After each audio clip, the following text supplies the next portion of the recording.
Hello, everyone, and welcome back to Strategy Gaming Dojo, where we find, learn, and play one more turn of the great strategy games. Now, currently, we're making a basic introduction slash tutorial for John Tiller software games. And the great thing about John Tiller software games is that once you learn the basic system of those games, you can play almost every conflict from the Renaissance up until an alternative World War III and everything in between.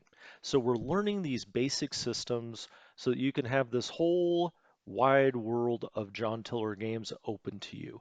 Now, the reason I've gone back to these is they've upgraded the graphical interfaces a great deal and made these games a pleasure to play, I believe.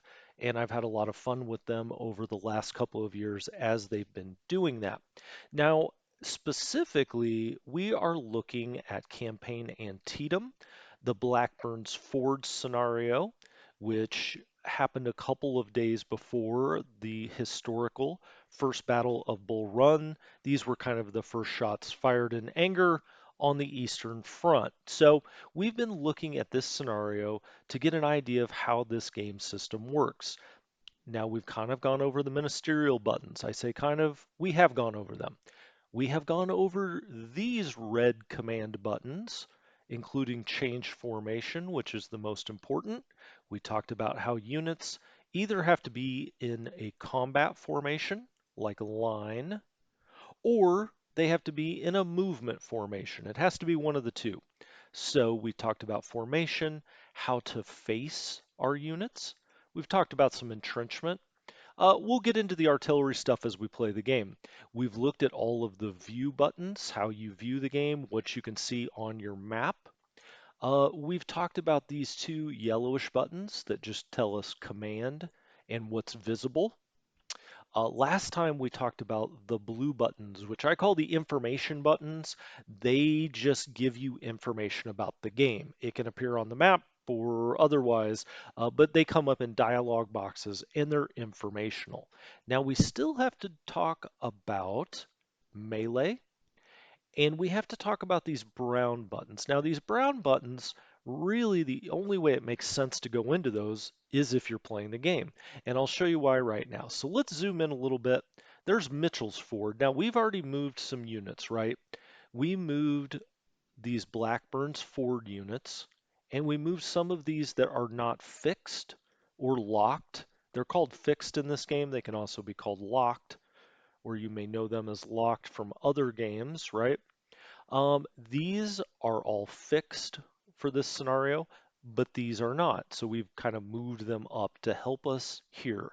We expect the Union to come down this road to Blackburn's Ford or down this branch of the same road to Mitchell's Ford. Why is that? Well, the scenario is only, this big, and the Union units can only get across. Whoa, what in the world? That was crazy. Uh, well, crazy might not be the word for it. Because I had that hex down there highlighted, it took us to there, and I was like, wait a minute, did the map completely flip on me? Because the Union units can only get across water at these light blue fords or at bridges. And we don't have any bridges, they just have two fords that they will have to try to traverse to come across what is the Bull Run. I always want to say Bull Run River, but it wouldn't be called a run if it was a river. It's really a creek, I guess you would say. In the South, sometimes they call creeks runs. And so that's kind of the setup for the scenario. We've already moved these troops. How do we know that? Well, let's hit on moved units. And now that will light up and we'll see all of the units that have moved. Now this unit has not moved. So we go over here and we'll see, oh yeah, okay, great. We still have some movement points. Now, just because they're highlighted doesn't mean that they're out of movement points. It just means they've used some of them. They've moved. Now, that is important for infantry because once infantry has moved, it fires at a less effective rate. But we will get into that during this episode, which I'm going to entitle Movement and Firing, because hopefully the Union will show up this turn and we'll begin to fire. And we can talk about what's the best way to maximize your firing effectiveness. In this game, it's called firing effectiveness, and it's going to matter on a few modifiers. And we'll talk about, what's the best way to get our modifiers working to our benefit. But before we do that, we need to set up this brigade down here. Now, this is Bonham's brigade. As a matter of fact, we have Bonham here. Um, we know that the Union's going to be coming down the road and potentially trying to get across Mitchell's Ford. We also know the objectives for this scenario are not necessarily capture the flag. It's really just casualties. Now, let's look at this and talk a little bit about strategy here. Okay, so we've got these guns. We've got 5 total guns in 2 different batteries, right? They're facing off this way. And for this, let's just back, well, almost went 3D there. Let's back off for a moment and let's light both of these up. They both have, well, that's not true. We have a range of 12 and a range of 18. So let's actually look at the range of 18. Guy, what can this unit see? Well, they can see all the way up here because this is a very high elevation, right? The Union, you can see the elevation change as the Union comes down here closer and closer to the run, it lowers in elevation. Now, is this 1, 2, 3, 4, 5, 6, 7, 8, 9, 10, 11, 12, 13, 14, 15, 16, 17, 18? This is further away than 18. And so it does not have range to fire here. It does have range here, and this is visible.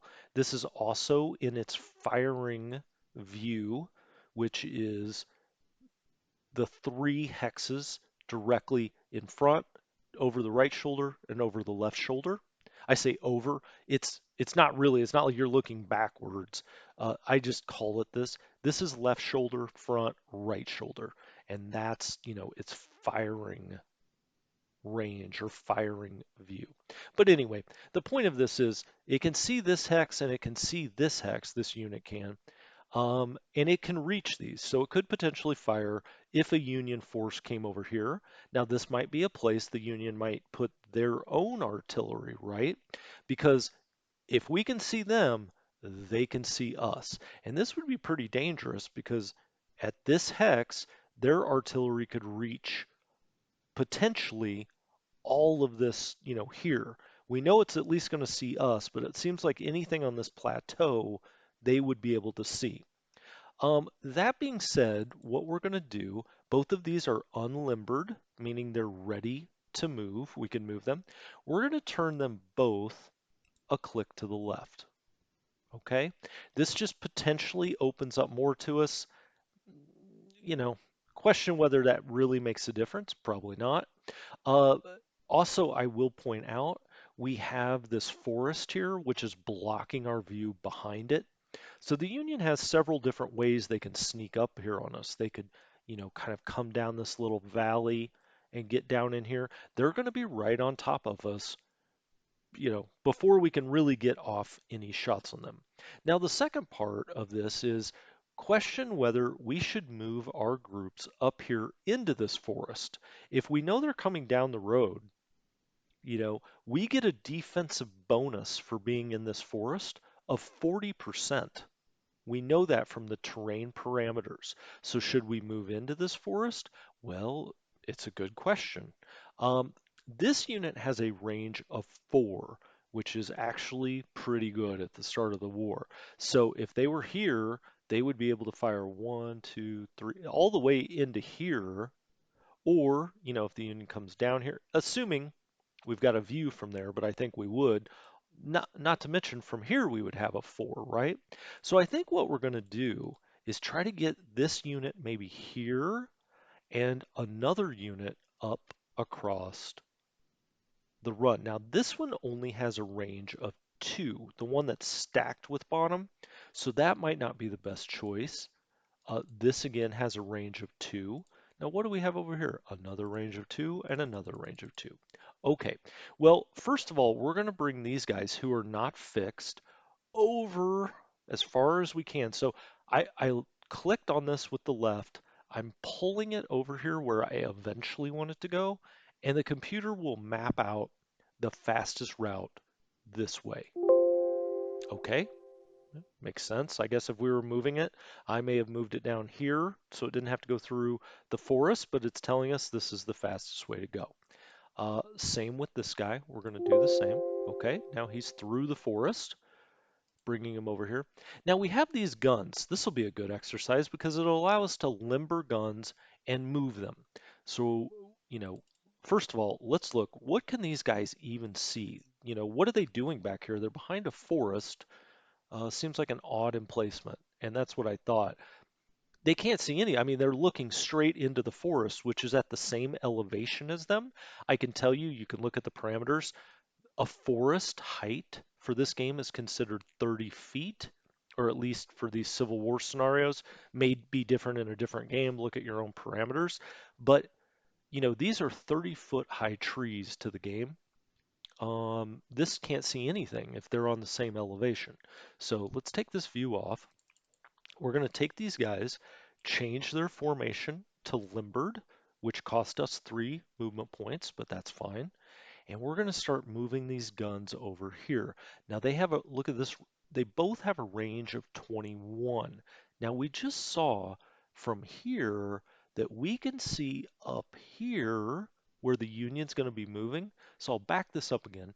Remember, let's let's hit view again. We can see up here. The problem is we have a range 18, which only gets us here, and a range 12, which gets us here. But with these guns that have a range of 21, it's very likely we can, shoot some cannon fire up here and maybe kind of disorganize the Union a little bit. Now, one thing to keep in mind, and we'll get into this more as we get further into firing, is that the further away you are from something, the less effective your fire, right? I'm always talking about common sense in these games. A lot of times, without reading the rule book or watching a tutorial or anything else, you can kind of figure out how a game works if it's well designed. So, a cannon shooting at 21 range is going to do a lot less damage than at 12 or at 5 or whatever. The closer it gets. And while we're at that, because I am calling this firing and I'm hoping we get to firing, let's go down here um, and look at the parameters. Let's just look at rifles, okay? Rifles have a range of 4. We already knew that, right? Because if we click on this group, they've got a range of 4, the 7th South Carolina. If we right click, they're carrying rifles. So rifles in this scenario have a range of 4. But let's look at something. Rifle, its firing effectiveness, the amount of damage it's going to do, and we're going to get into how the game calculates it. But for now, it's enough to know if the enemy is within 1 hex, it does a 4, 2 hex is a 3, 3 hex is a 2, and 4 hex is a 1. Well, I mean, that's a big discrepancy, right? I mean, if something moves 3 hexes and is only 1 hex away from you, you will be doing 4 times the amount of damage you would if they were 4 hexes away. So when you're starting to think about firing, one of the real modifiers is the distance that you are from the target enemy hex. So it's just, something to think of. We're going to move these guns regardless, but we might not fire when they're all the way at 21. We might wait until we can see them, up here, and we'll do more damage. We can always look 10-pound parrot and the 20-pound parrot. So just to show you again how this all works, you go down to your parameters and you've got this is your weapons data. That sounds impressive. Uh, but there will be a 10-pound parrot down here and it will tell you, okay, here's the 20-pounder parrot. This is how much damage it does based on how many hexes away the enemy is. So you see here at 21 hexes, 0.5. That's, that's not much. It's something, but it's not much. And the 10 pounder would be much the same. That being said, it's better than nothing, right? So we're eventually going to try to get it over here by this hex. We may actually put it in this hex, but let's drag it. It's going to go up here to this little path and then come across. But we're on the move.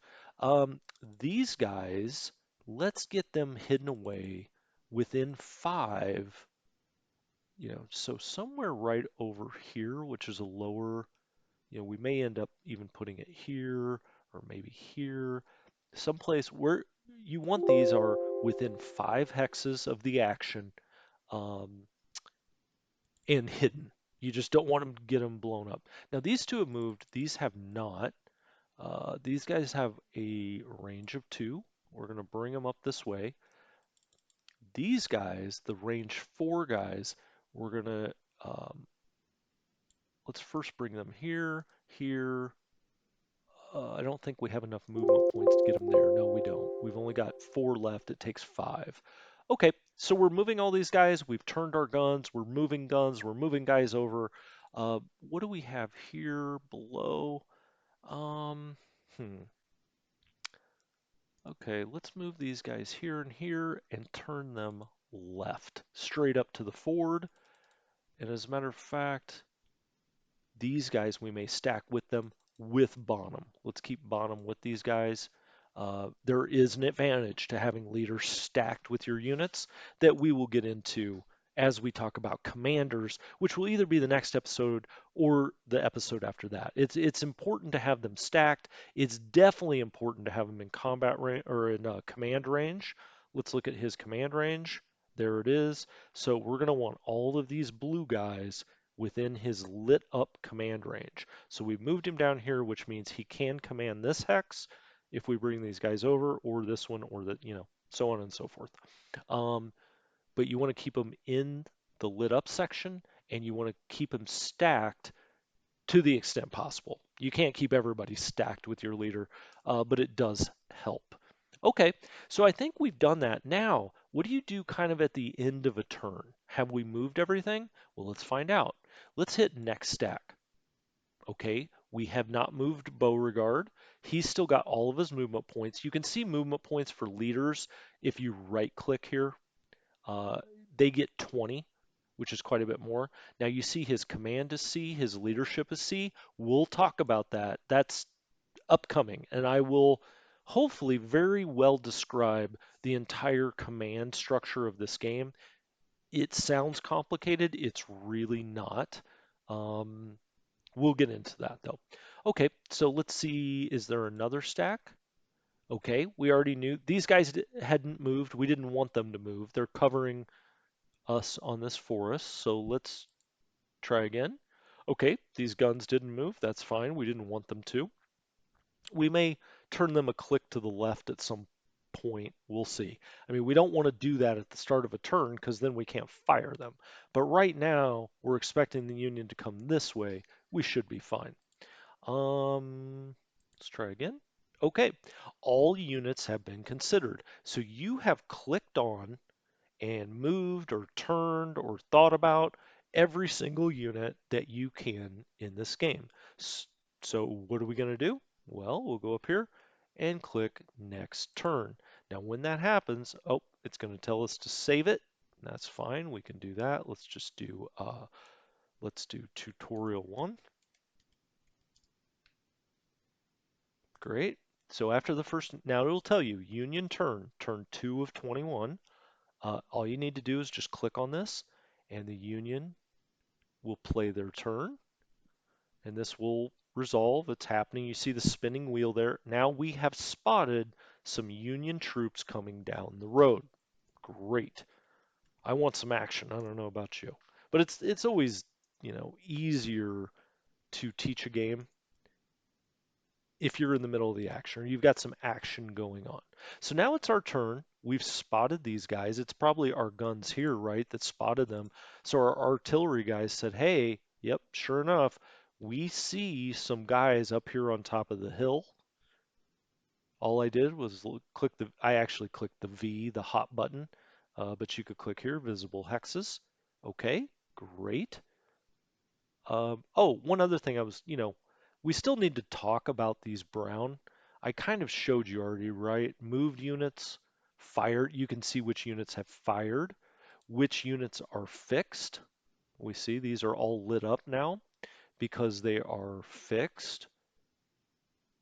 Detached, we don't want anything detached, but now we see we do have some detached units, which is not good, but we'll talk about that. You also see, I wanted to point this out. We spotted them, they spotted us. So when your unit is spotted, you will see this right here in the terrain, right? Because it's the hex. The hex itself has been spotted. Um, it will show up in bright yellow there. Um, okay, so let's see. Oh, I'm sorry, we were talking about the brown here. We have a disrupted unit. Okay, well, they shouldn't be disrupted yet. Um, but we'll get into that when we talk about morale. Isolated units where they cannot trace it back to a friendly unit. Low ammo, spotted units. Well, we know we've been spotted some places. Oh, so we have been spotted here as well. Okay. They may have better visibility of us than we have of them. Um, Supply wagons. Okay, well, we can highlight those if we want. Highlight org, commanded units. We kind of talked about that. If we wanted to see, Longstreet's whole org, there you go. They light up. Commanded units, we'll get into that some other time. Um, Now it looks like let's get Beauregard up here a little further. I'm not sure why he's not, these guys are considered detached. Is Longstreet still, yeah, he's still considered detached. It could be because we don't have a division commander up here and he's going straight to the Army of the Potomac. Um, but we'll get into that in the command section. So, okay, there's not a whole lot we need to move this time. We're basically just moving the guys that are going somewhere, kind of behind the scenes here.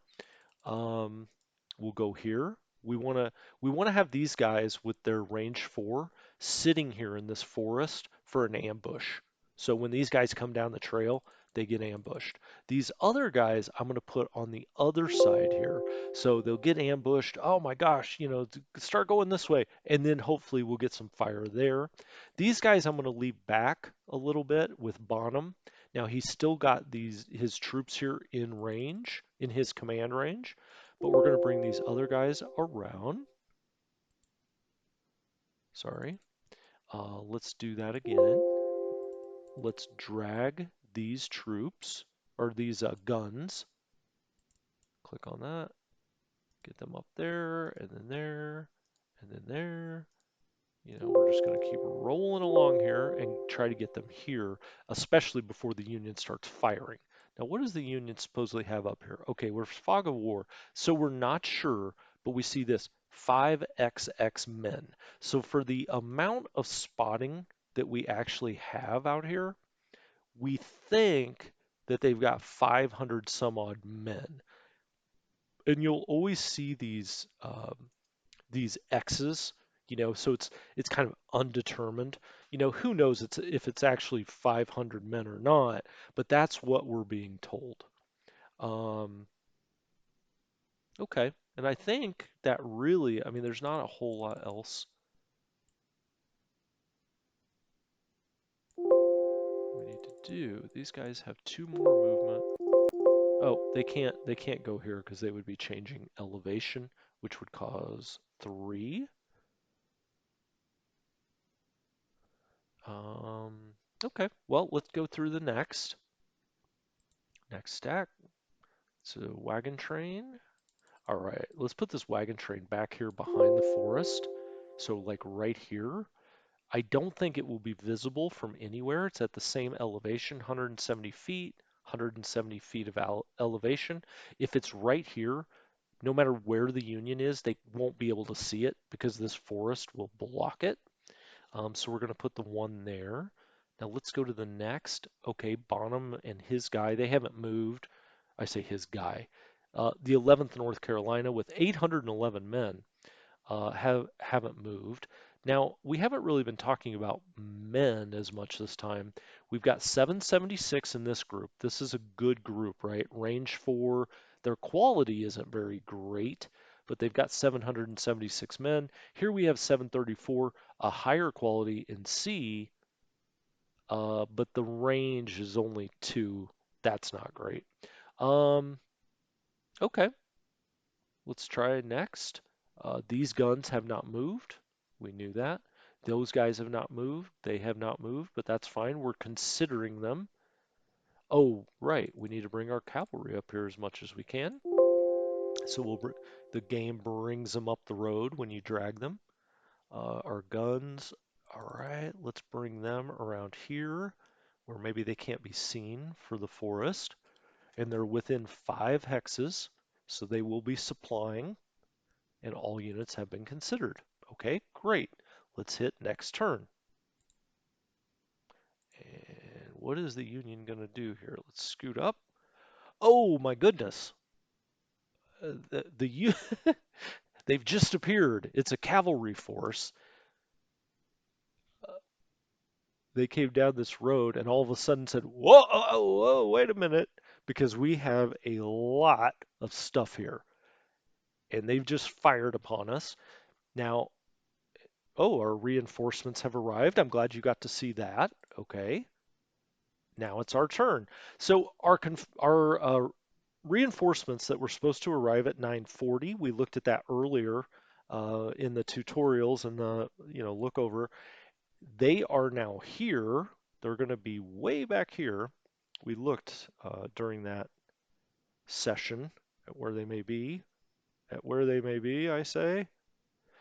Where are they? Hold on. Okay, well, this will give us a good chance to go look for them. Reinforcements. Okay, it's saying that they're already here or we're not seeing them in that box. Releases. We don't have any of those. I know that they were at 83. Oh, arrived. Here we go.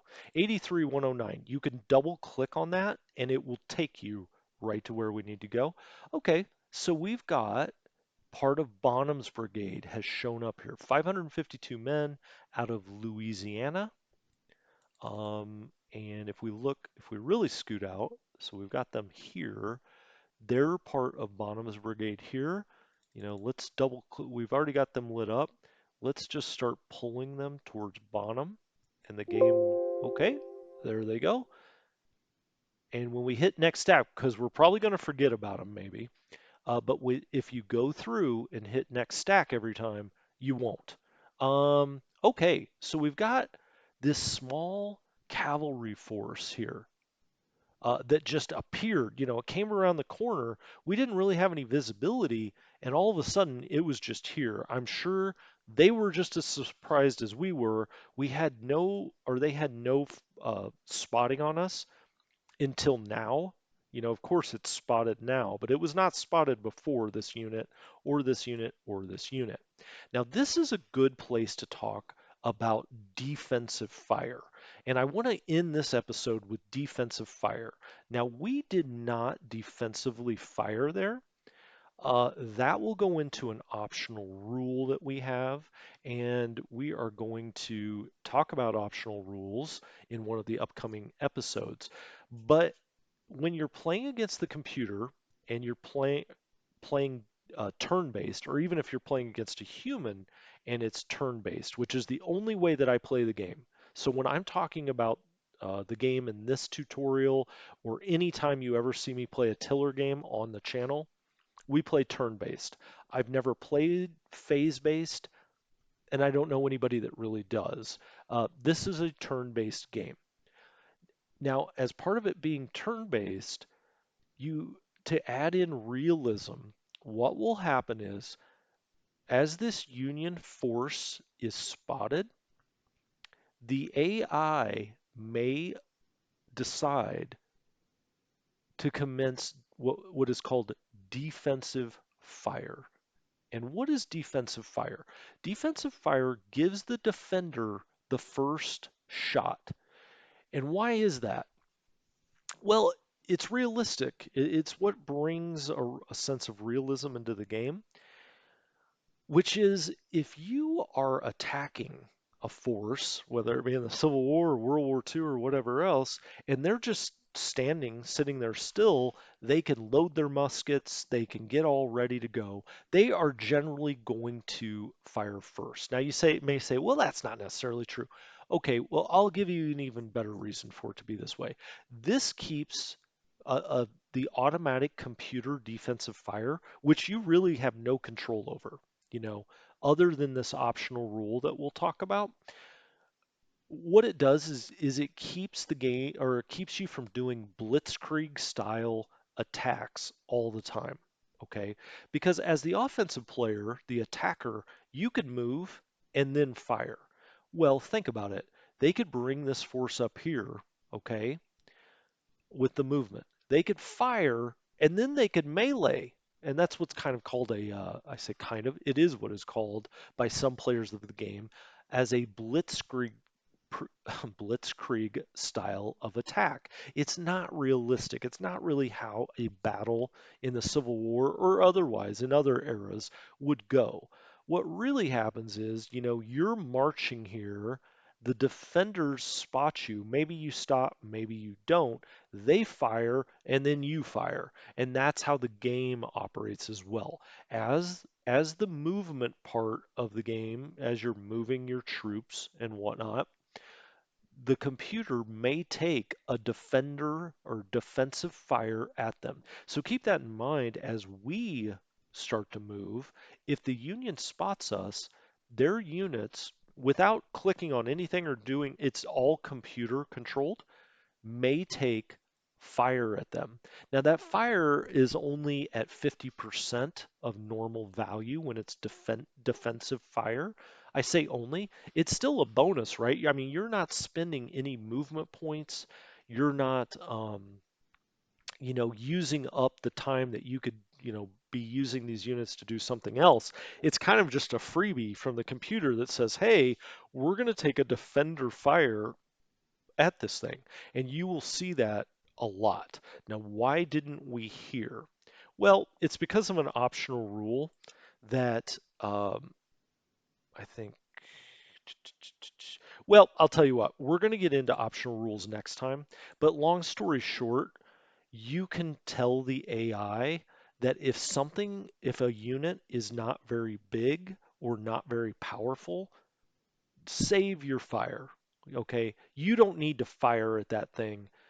Now it could also be because our guys just got surprised, right? He just came around that corner, um, and so the defensive fire didn't go off. But we're going to talk more about firing. We're going to start firing on this guy, so we'll have a lot of practice with firing in the next episode. But I'm trying to keep these about 30 minutes. So this is a good spot to stop. We've now had our first contact with the enemy, and we're going to really get into the action, maybe even have a chance to melee here, because we're dealing with cavalry, and the cavalry, they're very vulnerable when they're this close to foot soldiers, to infantry. And so we'll talk about that next time. Could be pretty interesting. So as always, I'm having a blast making these. I love these games. I hope that I'm getting you into these games a little bit and helping you understand them and how they work. But as always, thank you so much for joining me. Throw me a subscribe if you haven't already. I would appreciate it. But for Strategy Gaming Dojo, I'll talk to you next time.